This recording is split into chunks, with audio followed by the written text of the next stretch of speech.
So getting back to what we're already seeing in terms of 2020 and in terms of the Democratic Congress, where you have people who are trying to shape, what is possible at this point. And I just don't think that this is going to, I just don't think it's going to work this time. I mean, I think one of the things about social media is that there is just a lot more accountability, and it's much harder to maintain a narrative in that bubble. And, one of the things I think we're going to be talking, I don't know when it's going to happen, to Greg Sargent, who wrote this book that has a great quote or a great narrative from Ben Wickler about the asymmetry in terms of what Democrats listen to in terms of media versus Republicans. But that's why when you see a guy like Terry McAuliffe going on a CNN to make an argument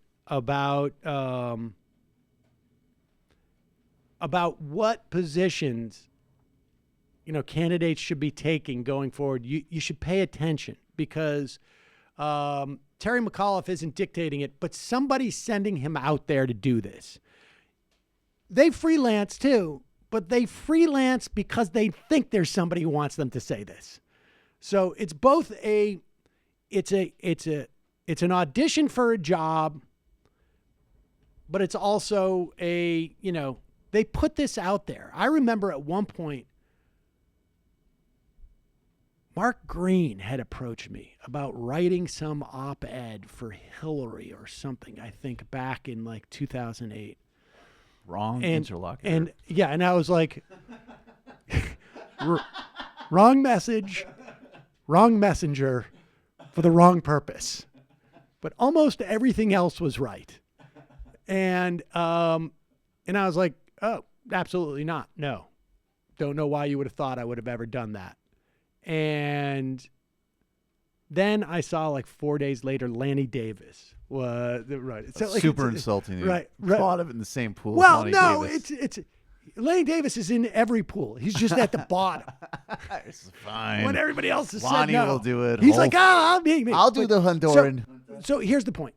You should watch this stuff, because guys like McAuliffe, they are there for a reason.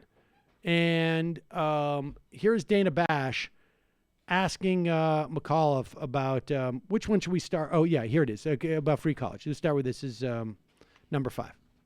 We can't be making promises that are not realistic. Listen, I like the idea of free college, but there is no way the Democratic Party should support paying for children of wealthy parents to go to school. I can afford to send my children to school. The federal government shouldn't be paying for my kids, but there are things we need to do. Access to credentialing and apprenticeships to match the skills with the jobs. What about Medicare for all? What about Medicare for all? We all support Medicare for all, the system as it exists You support today. Medicare for all? Yeah, but we've got to figure out how we pay for it. It's unrealistic in its terms of how we pay for it today. But do we want everybody covered under health care? Of course we do. But this is specifically, what we're talking about. This is an original Bernie Sanders idea that a lot of potential 2020 competitors have signed on to. Or you're saying you're for that? I'm saying I support that everybody in this country gets access to quality, affordable health care, whatever you may want to call it.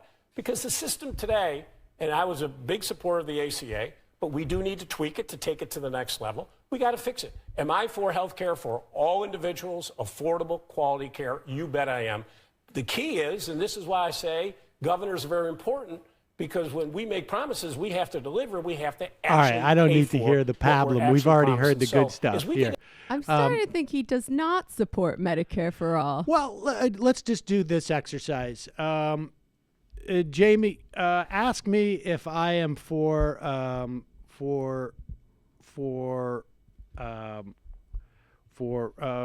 podcasts. Sam, are you for right-wing podcasts? Yes, of course I am. I'm for podcast. I think everybody who's on the left should have a podcast. Absolutely. Definitely. So yes, when you ask me if I'm for right-wing podcasts, I say absolutely anybody who's on the left should have a podcast. Should have access to a podcast. Yeah, should have a podcast. That's basically. All right, well, first off, there's two things. One is he's using the same line that Hillary Clinton did. I mean, this is basically trying to say we either are trying to stop a Bernie Sanders campaign, or we want to discourage it, or we want to get the narrative out there. This is a picture of Hillary Clinton saying the same thing about Donald Trump's kids shouldn't get a free ride to college. First off, let's just be very clear about this. You don't hear that same argument about Social Security, which is a universal program. You don't hear that same argument about Medicare, which is also a universal program for everybody over the age of 65.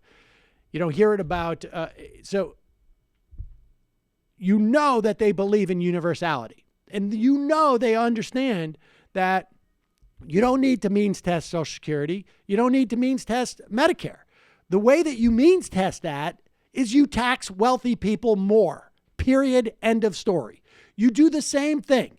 The best thing that could happen to this country would be that Donald Trump's kids go to a free college provided by in every state, that there is a free option. The best thing would happen is that they go to the CUNY college that is free, so they can actually be around other people. Real besides social wealthy. benefits Yes. in World War II of people coming from different Without a backgrounds. doubt. Like serious. Now, the studies on it are amazing. I don't think that's going to happen.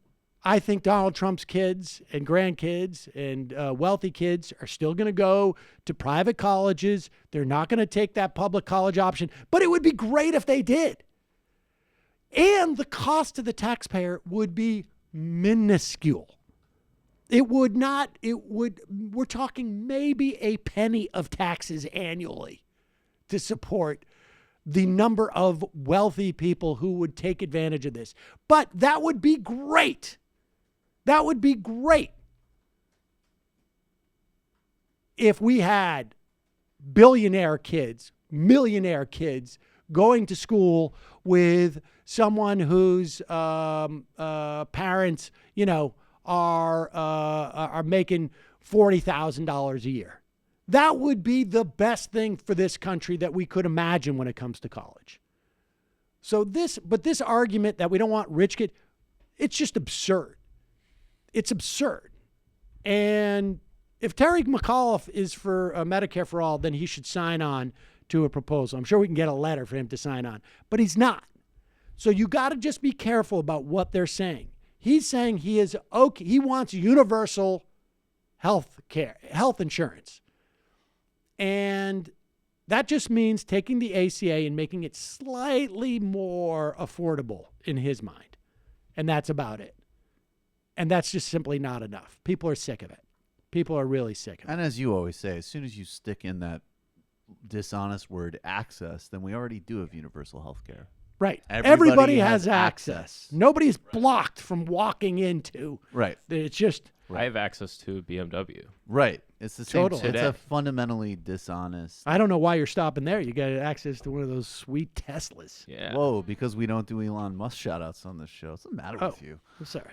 Sam's just trying to be epic. I just saw one of those at the car wash the other day. It was like, Wow, you're doing sweet a lot of Tesla. work there. I love it. Like every time we do an Elon segment, you're just like, you guys are so unfair. So unfair. So unfair to him.